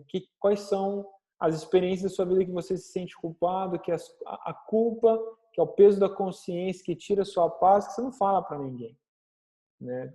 Sentimentos de culpa travam a nossa boca. A gente não quer falar, a gente não quer se manifestar porque a gente tem vergonha, porque isso traz novas feridas com valores, porque a gente só sente culpa daquilo que a gente faz que foi contra valores que a gente tem constituído. Olha que louco! Se a gente tem valores que são crenças que a princípio deveriam ser inegociáveis, a gente toma atitudes em alguns momentos por instinto, mas a gente não sabe que aquilo é instinto, que pode acontecer, mas depois a gente fica se culpando porque a gente foi contra os próprios valores. Olha que maluquice! Mas a gente tem isso, a gente desenvolve isso. A culpa é, ao meu ver, dos sentimentos mais cruéis, mais dolorosos que a gente pode vivenciar. Há pessoas que vivenciam a culpa por um dia, até poder organizar. Mas há pessoas que vivem uma vida com culpa, né? E isso é muito doloroso. Então, quando a gente lida com a experiência de perdão e estruturar conceitos da inteligência emocional que a gente vai passar na primeira semana, a gente fica visitando conceitos e experimentando, depois a gente vai se ocupar com a experiência de perdão. Ah, mas não tem nada para perdoar. Tem, você vai descobrir. E aí, nesse processo, a gente trabalha a culpa junto. Lá no final aqui você vai entender, de fato, a resiliência. Você se torna uma pessoa mais resiliente porque você conseguiu trabalhar as informações traumáticas, as experiências que você precisa perdoar em você, perdoar no outro. Né? Você trabalhar a sua culpa, trabalhar a sua mágoa. E aí, então, você cria em algumas histórias da sua experiência, da sua jornada até aqui, uma nova edição, uma nova narrativa, se liberta disso, aí você se torna uma pessoa, naquela história, pelo menos, resiliente. E aí eu vou orientar quando começar, porque assim, não adianta você vir com toda um navio cheio de bagagem, né? De, não, eu tô aqui, ó, tenho 10 mil cicatrizes, né? Não vai rolar, né? Você vai ter que selecionar o que é mais doloroso, o que é mais importante nesse momento da sua vida para a gente trabalhar, porque senão... Mas isso não é terapia, né? Então, não estou prometendo nada para você. Eu quero municiar você de conhecimento, de capacidade cognitiva, de informação consistente para você validar na sua vida, validar nas suas experiências. E aí sim, você mesmo vai poder sentir melhor, se desenvolver melhor, ou não, ou vai identificar, não, nesse ponto aqui eu preciso mesmo de acompanhamento terapêutico, e aí é uma outra história. Você descobre isso ou eu ajudo a descobrir isso também no processo. Eu quero agora fechar minha fala. Acho que eu concluí aqui o que eu queria transmitir para vocês. Eu sei que há muita informação, já falei mais do que eu queria e não vou poder dar palavra para todo mundo, mas eu quero dar a palavra para alguns aqui e dizer que depois, quem tem interesse, eu vou passar para todos vocês orientações técnicas de como garantir sua participação no treinamento do Preto Velho e que é isso. Então, com isso dito, quero deixar vocês à vontade para quem quiser sair e eu vou interagir com alguns aqui que eu gostaria de ouvir o que tem a dizer, se tem alguma dúvida, alguma pergunta. Então, quem tem alguma dúvida, libera o seu microfone e fala, porque não tem um jeito aqui de organizar isso, ou que eu saiba, né? Pode falar. Aí, Rodrigo. Vamos lá. Falou? Quem falou? Rodrigo. Márcia, vamos lá. Você disse que não teve como gravar o treinamento em estúdio, essas coisas. Você pretende fazer o treinamento nesse formato, no Zoom? Como que vai ser?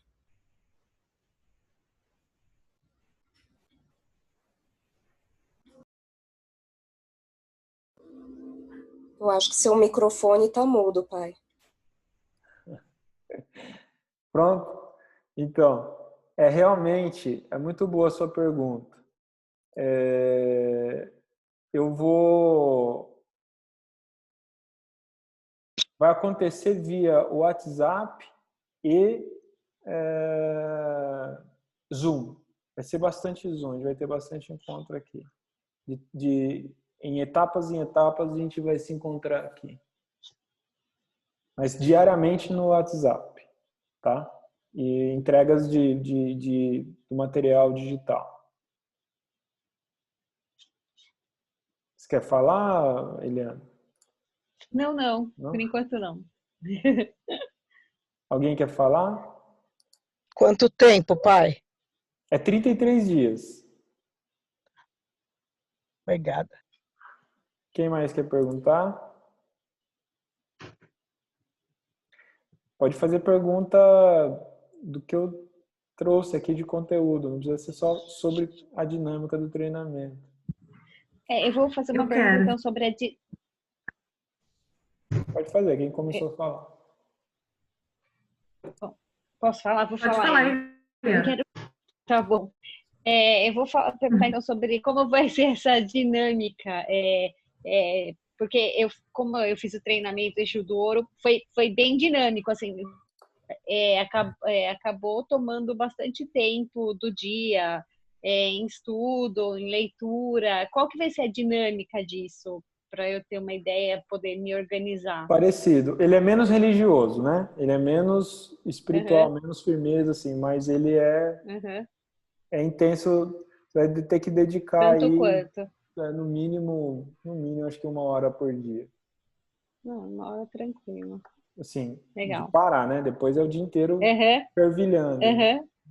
Não, porque isso né? É assim mesmo. Você começa a estudar e passa o resto do dia pensando sobre aquele assunto, mas é legal. Isso. Bom, por isso que eu só convido até então quem já fez Eixo do Ouro. Se entrar um gaiato aqui,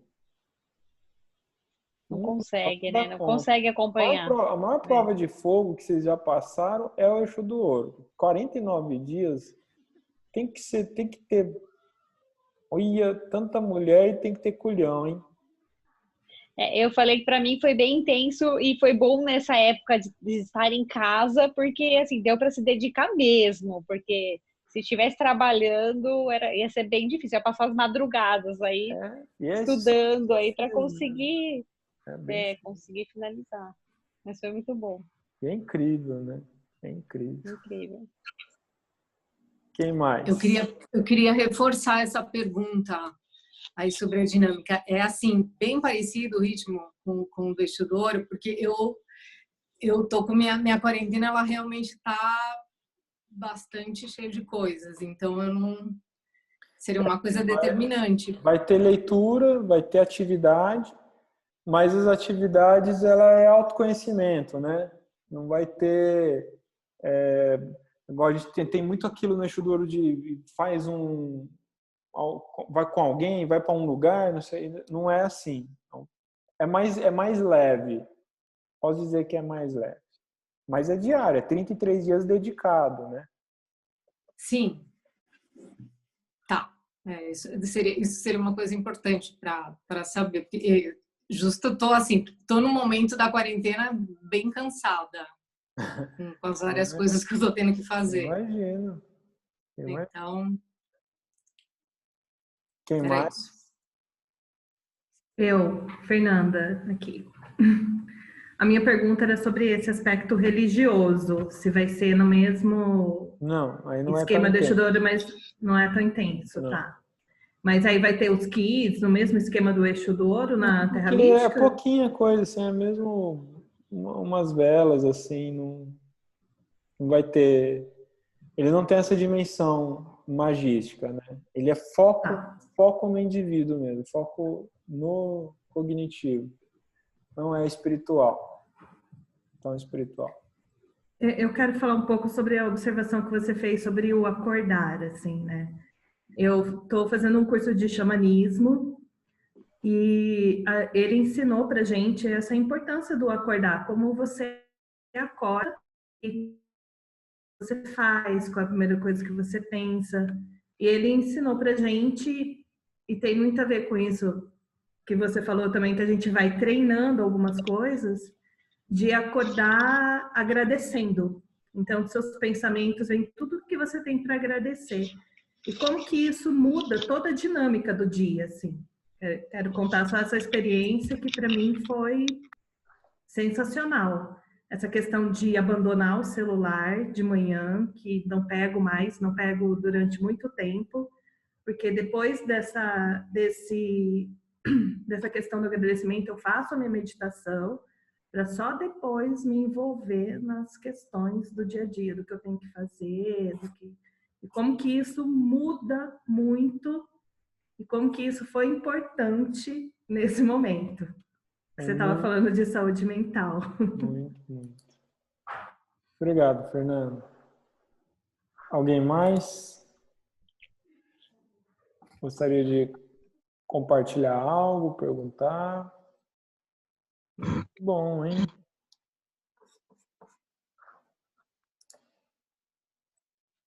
André, Marilu, Estela, tudo bem?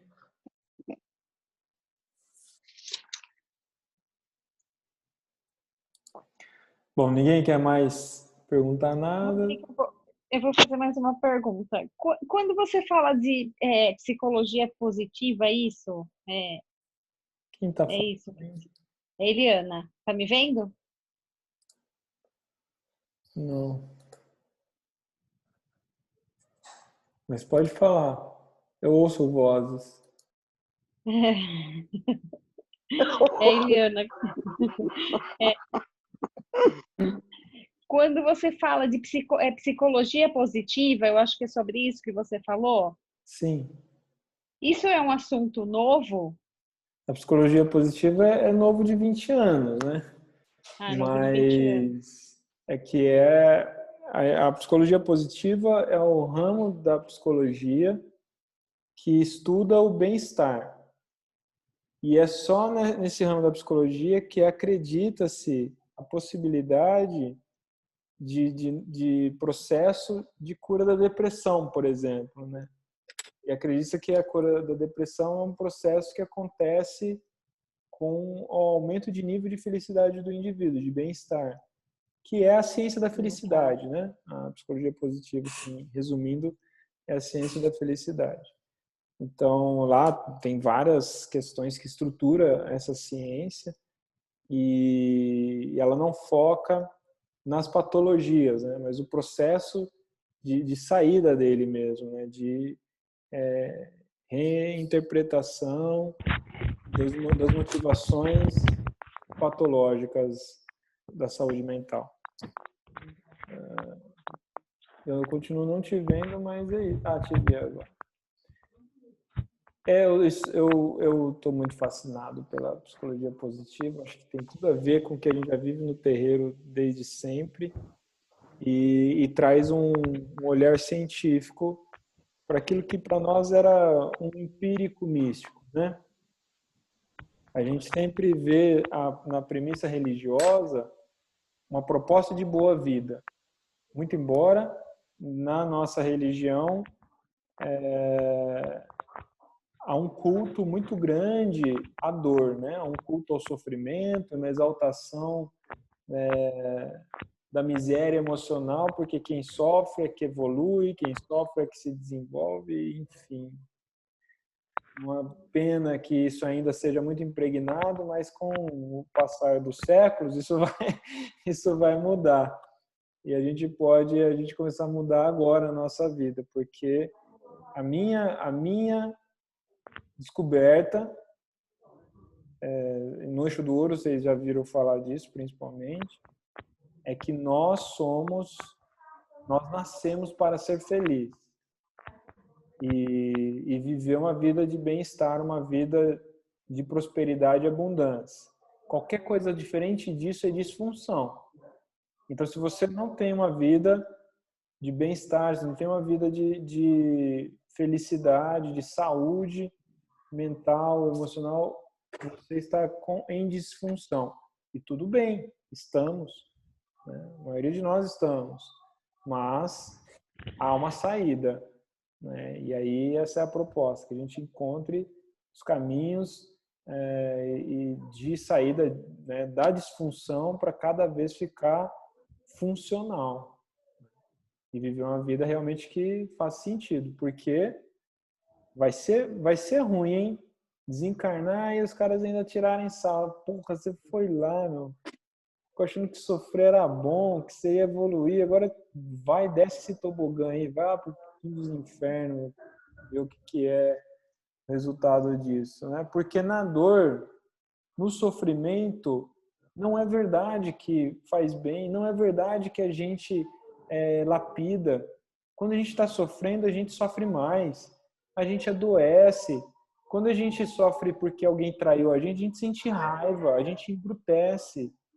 Os sofrimentos, os traumas, as dores da vida só nos trazem descontentamento, nos trazem sofrimento. A gente embrutece, a gente petrifica, a gente fica com um olhar cinza para as coisas, a gente fica rabugento. Então, viver a experiência de dor, de trauma, de sofrimento e viver bem depois disso e acumulando essas experiências ruins e viver bem, isso é para poucos, é para quem luta pela saúde mental, para quem não se conforma mesmo e não admite aquilo, mas depois de muito tempo. Então, é uma minoria que ainda acorda, é um processo de despertar. É na dor que a gente pensa sobre a nossa própria condição. Já viram falar disso? É na dor que a gente pensa sobre a nossa própria condição. Essa pandemia trouxe isso para a coletividade do planeta, né? A gente pensar sobre a nossa própria condição, a nossa finitude, a nossa fragilidade. Não tem dinheiro, não tem classe social, não tem cor, não tem raça, não tem religião, nada que te protege do vírus. Olha o que é colocar todo mundo no mesmo nível, todo mundo para dentro de casa, todo mundo vai sofrer esse processo junto agora. Então, uma experiência dessa faz a gente pensar sobre essa nossa condição mesmo, né? Quem é a gente nesse processo todo, né? Qual é a moral da existência? Mas não quer dizer que quando a gente é pressionado a pensar sobre nós mesmos, que a gente pensa direito. Porque há muitas pessoas entram no pensamento depressivo, depreciativo.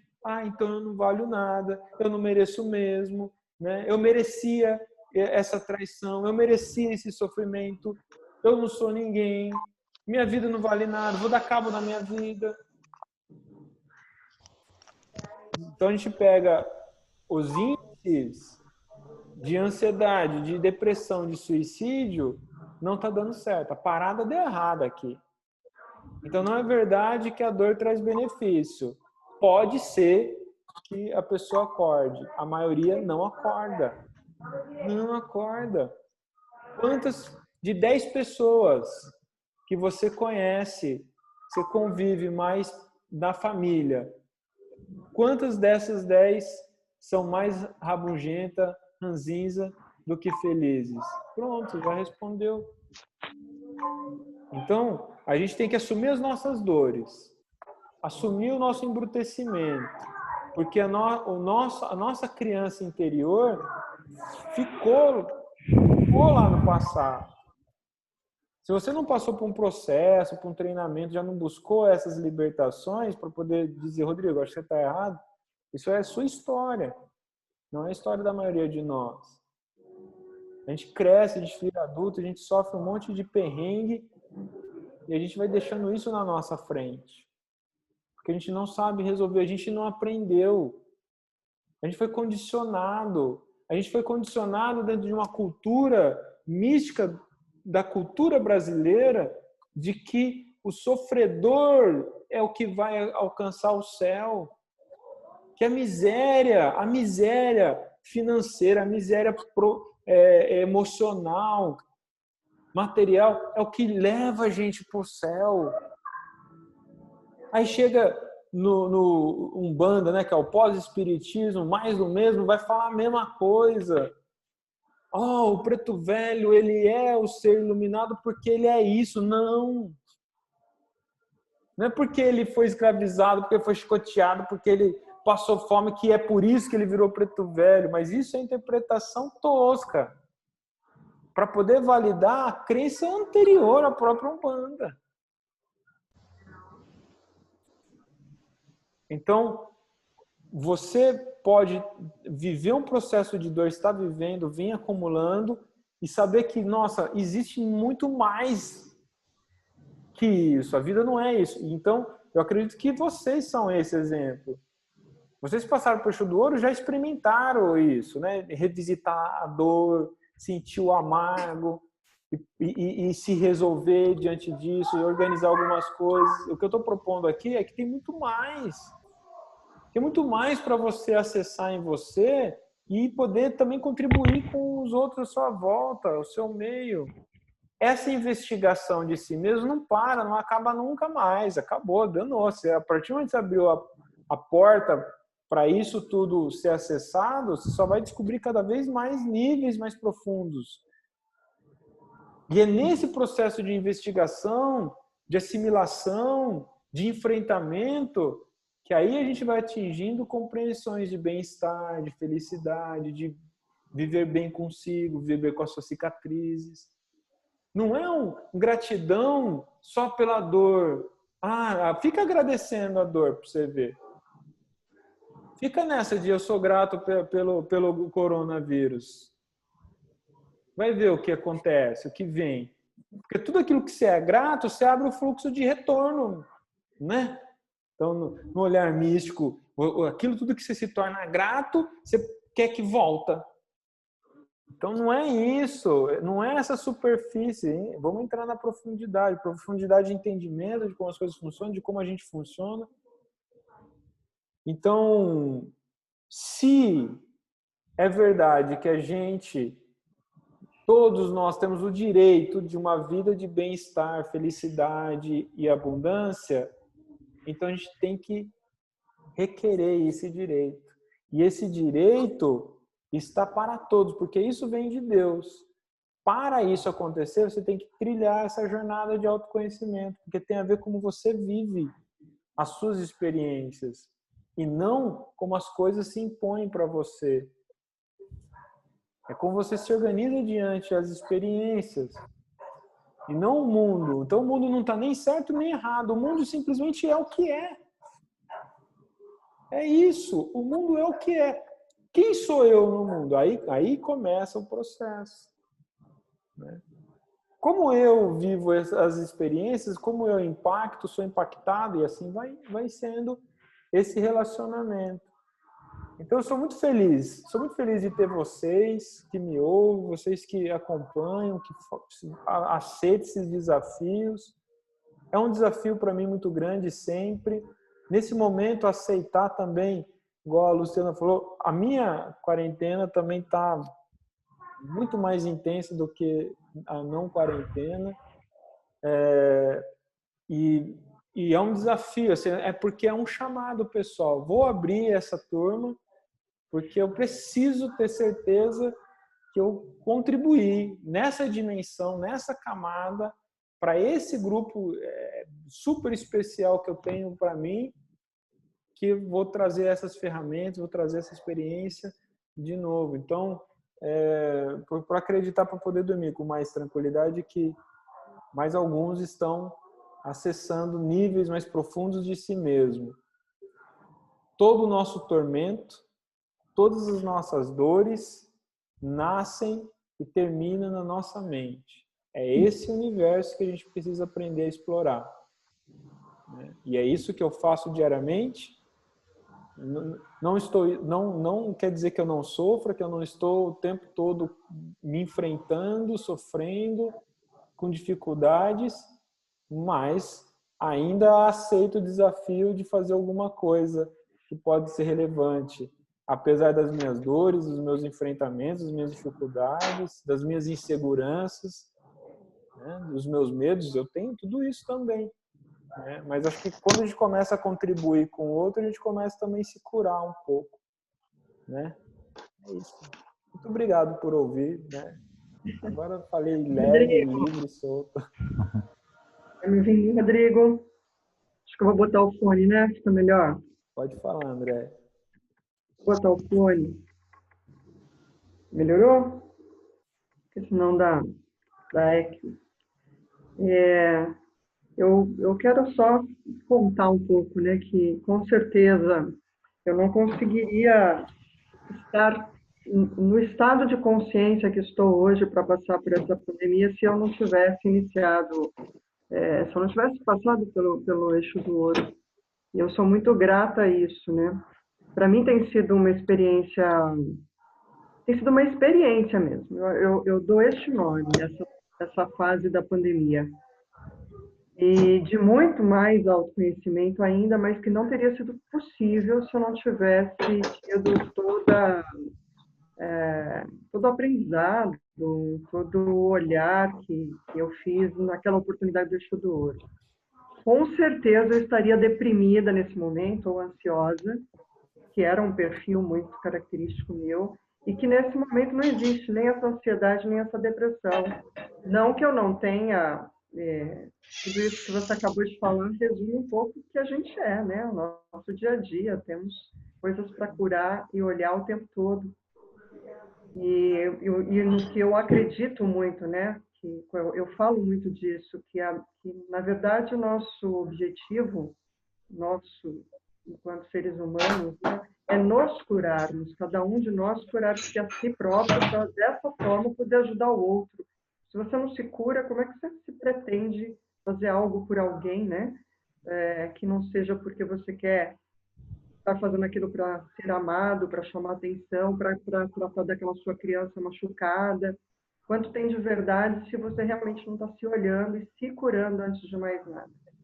Então, nesse momento, para mim, tem sido um momento muito importante para esse autoconhecimento. Também não estou parando, aliás, estou trabalhando mais do que quando a vida tinha aquela outra rotina, né? Trabalhando muito, mas também com muito mais paz mesmo, né? Essa coisa de você não ter que estar exposto ao mau uso do tempo, que para mim, essa coisa do trânsito, da loucura que era o antes, era para mim um incômodo, né? De falar, meu Deus, quanto tempo a gente perde com o que virou essa sociedade e a gente está nela, né? Então a gente tem que seguir. Então hoje eu olho, né? Você falou da gente não agradecer o vírus, óbvio que não é ao vírus que eu agradeço, mas eu agradeço a essa oportunidade de fazer essa avaliação, né? De modelos e padrões que a sociedade foi se transformando e que nós acabamos entrando nisso, como estamos nos acostumando e entrando nesse outro modelo hoje, da pandemia, do estar em casa, cada um tendo a oportunidade de se reconhecer dentro desse espaço físico com as pessoas que estão com... Eu, por exemplo, sou sozinha, né? Meus pais vivem no outro bairro, os vejo esporadicamente, mas esse exercício, né, de estar sozinho, né, não estar o tempo todo em convívio, e eu gosto muito de falar, gosto muito de conversar, então realmente é um grande desafio e é uma grande novidade. E o ser humano, ele tem essa característica que me encanta, que também é de se adaptar, que tem a ver com a tal da resiliência, né, que você mencionou, mas que também, para mim, realmente, de verdade, é uma grande oportunidade. Então, há dias que são difíceis, não pela solidão, pela solitude, né, por estar aqui, não é isso, né? Eu acho que o pensamento que mais me ocupa hoje, não me preocupa, ele me ocupa mesmo, né? É essa saudade, né, de está livre, né? Eu senti vontade de ir à praia. Nós temos essa vontade de estar aqui a 100 quilômetros do litoral. Senti saudade de pôr o pé na areia, senti saudade de ir lá dar um salve para minha mãe. É bom. E E essas traz coisas eu acho valorização, que incomoda, é. E quantas vezes eu pude fazer isso e antes, né? né? E também não aproveitei. Então, é aquele momento em que você reflete o quanto a vida é incrível e maravilhosa e o quanto a gente realmente está aqui só para ser feliz, né? Então, mas com certeza, se eu não tivesse feito treinamento Eixo do Ouro, hoje eu não estaria com essa calma e tranquilidade para passar por esse momento, não. Obrigado, André. Valeu. Gratidão. Eu vou abrir aqui, a Estela levantou a mão. Você quer falar, Estela?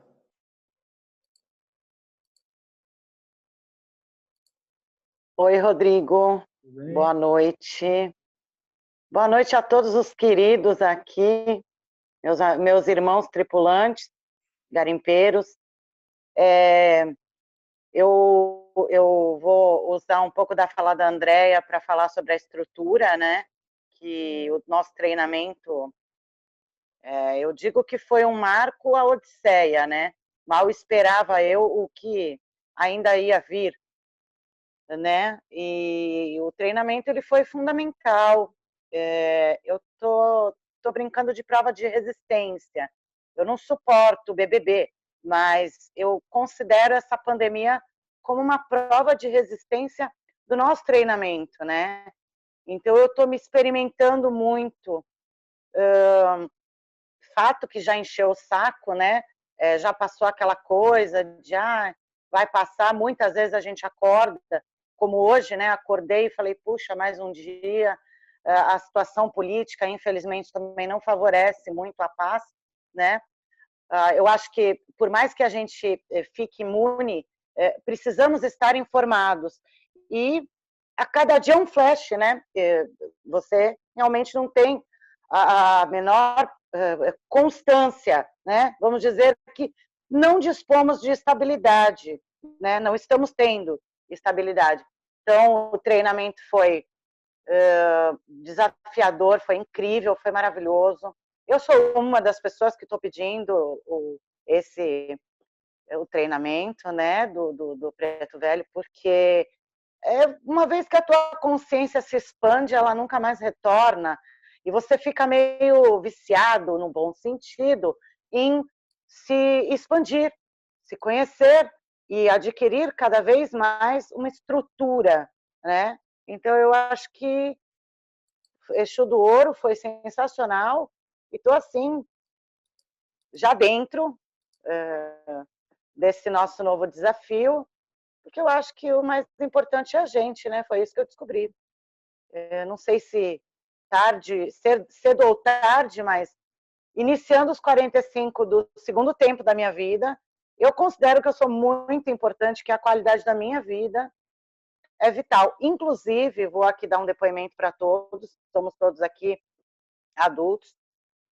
Eu ainda tenho um pouco, ainda tomo remédio para depressão, mas eu quero dizer para vocês que a minha melhora no meu estado de saúde física foi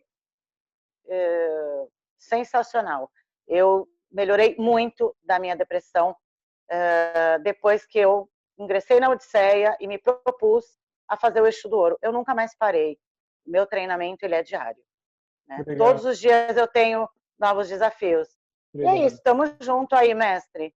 Axé. Você colocou a gente, ó, tá dentro. Muito bom. Axé, axé, axé a todos. Gratidão.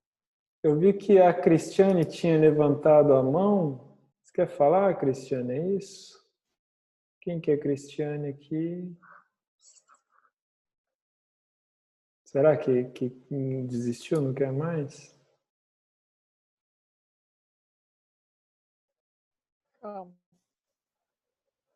Cristiane?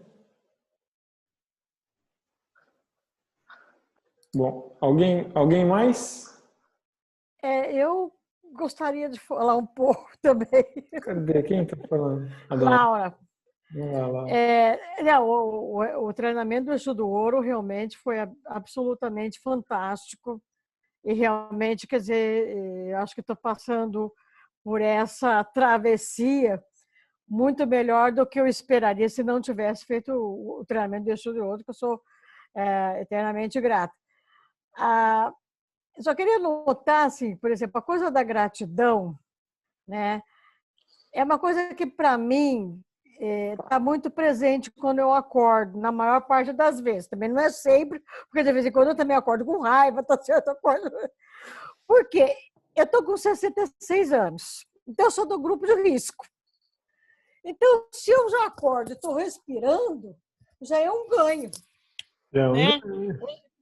Ou seja, eu não estou agradecendo ao vírus, mas apesar do vírus, claro, estou tomando precauções, estou em isolamento há quase 2 meses e estou nos Estados Unidos. Então, quer dizer, também estou longe de todo mundo, estou longe dos amigos, longe das famílias. Mais tempo então, também. Mais tempo. Então, quer dizer, a coisa da gratidão, realmente, quando eu acordo com a gratidão na minha cabeça, o dia passa melhor. E muitas vezes eu acordo cantando Ponto do Exu do Ouro. Ah, que legal, né? Que lindo. Aí o dia sai magnífico, entendeu? Que sai demais, magnífico. Né? Maravilha. Muito obrigado. Agora, claro que não é, tem assim, quer dizer, tem altos e baixos também, entendeu? Porque aqui teve um desabastecimento grande. Então, por exemplo, ir ao supermercado passou a ser assim uma caça ao tesouro, né? Principalmente papel higiênico aí, né? Não, álcool, por exemplo, álcool gel, essas coisas, quer dizer, não existe mais há muito tempo, quer dizer, desde que começou a pandemia. Mas, enfim, quer dizer, só para completar, né, para terminar, realmente o treinamento do Exu do Ouro foi fundamental para estar fazendo essa travessia da maneira como eu estou fazendo, quer dizer, mesmo com altos e baixos. Agora, quer dizer, o dia que eu acordei, quer dizer, com o ponto do Exu do Ouro, eu falei, então eu estou bem. Então, acho que está saudável, né? Muito bom, Laura, muito grato, viu? Agora, mais uma perguntinha também, porque como eu estou aqui, por exemplo, o treinamento do Exu do Ouro, a parte magística eu não consegui fazer. Eu consegui fazer a sua parte, vamos dizer. E aí, quer dizer, a pergunta é sobre o treinamento do Preto Velho, como é que seria? Ele é só a parte comportamental, é só vela que você vai precisar, que você vai conseguir ter aí também. Perfeito, Bem então está tranquilo. Tá bom? Bom, gratidão, muito bom estar aqui.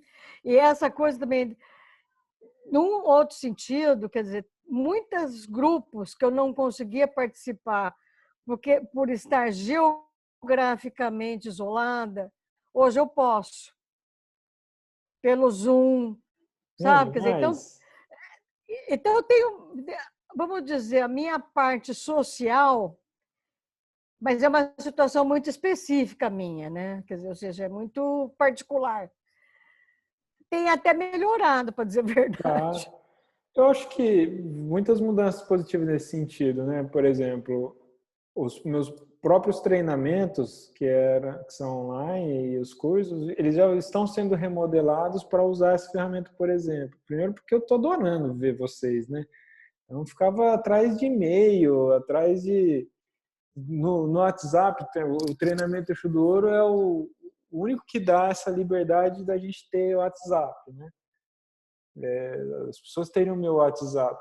Então eu fico vendo as fotinhas de vocês. Aí tem uns que põem figurinha, tá? Eu fico puto. Eu falo, porra, eu quero ver a cara da pessoa, eu quero ver, né, a sua face, eu quero poder te reconhecer se eu te encontrar em algum lugar.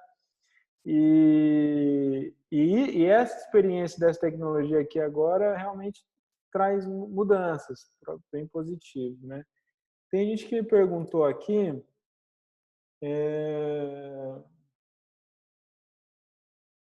o curso foi intuído por um preto velho como o do Exu do Ouro? Não. Esse treinamento eu desenvolvi ele, entreguei para o preto velho e ele chancelou, né? Então não é mediúnico, não foi inspirado, não é aquela experiência. Portanto, O treinamento Preto Velho é uma experiência de fase avançada, só de quem já passou mesmo por treinamento Shudoru. O treinamento Shudoru, ele tem uma parada muito maior, né? Primeiro que normalmente a maioria de vocês é pego pela primeira vez uma experiência dessa, né? De fazer dinâmicas espirituais e cognitivas e entrar num treinamento desse é algo muito novo. Então, toda essa experiência que o Shudoru proporciona é algo que não se repete mais. O Preto Velho, vocês vão até achar fácil o processo, porém, eu acho que eu quero pegar em algumas questões em vocês que vai ser nevrálgico, né? Mas ele é diferente. André, meus irmãos queridos, Rodrigo, Steninho, acho que você mandou aqui no bate-papo, né? É isso. Mais alguém para a gente fechar, a gente encerrar? Então é isso, gente. Muito, muito grato pela oportunidade da gente se encontrar por aqui, da gente poder ter esse momento nosso. Eu queria, através desse encontro, trazer essas reflexões que eu trouxe, esse conteúdo, e preparar para vocês o entendimento de como aqui se propõe o treinamento do Preto Velho, o mestre da inteligência emocional, e já sabendo que é beta, né? Então ele vai acontecer muito no dia a dia comigo, sem plataforma, sem aquele aparato que a plataforma do Bandeirante oferece. É bem nós, eu e você. Tá bom? Adoro! Tá bom. Muito grato. Axé, que a força dos pretos velhos, a luz do nosso Pai Obaluaê, envolva cada um de nós, os traga bênção, imantação, cura emocional, cura mental, cura espiritual, cura física, para que a gente passe por tudo isso mais fortalecidos, conscientes e despertos do que quando chegamos aqui. Tá bem? Que assim Excelente seja. noite a todos vocês. Gratidão, Rodrigo. Grato, muito grato. Beijo. Obrigada, gratidão. Obrigada. Gratidão. Obrigada. Obrigada, pai, por tudo. Gratidão, Rodrigo. Grande abraço. Gratidão aí. Abraço. Ao infinito e além. Axé, beijo. Beijo. Tchau. Beijo, beijo. Beijo.